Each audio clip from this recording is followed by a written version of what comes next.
comel seorang. Tengok malah tu. Oh.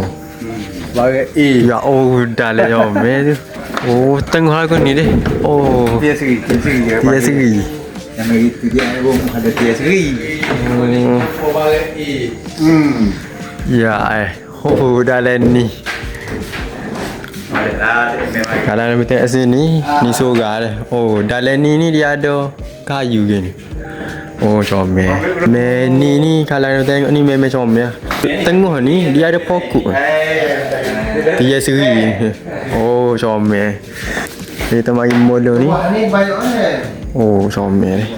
Kalau kita tengok luar ni, dia style pagar ni yang nampak macam pokok kayu gitu. Oh, memang comel. Kita tengok pagar dia ni yang main dengan pokok kayu temesu ni. Oh, dengan kulit-kulit tengok. Oh, memang comel. Memang comel. Tadi kita masuk tadi, kita naik tangga tu, tangga dia pun comel tu. Jadi, ni tangga yang kedua, anda tengok sini. Oh, ni tangga dia ni memang comel. Anda tengok sini. Yang ni style lagu ni. Dan ni tangga hadapan dia. Dan kita paling tertarik sekali deh. Tangga dia, anda tengok sini.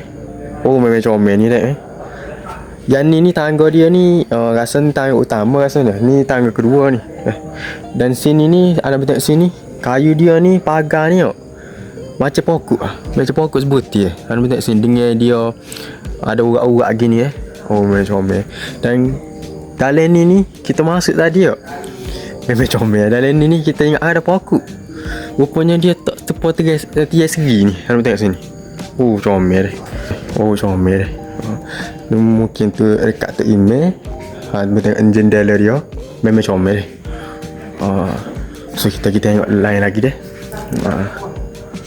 Oh, sini pun comel kot ni. Mungkin ni tak ubah pagar lagi. Comel. Oh, ni style ni style tangga gini, lilik gini. Oh, ni comel kot di sini.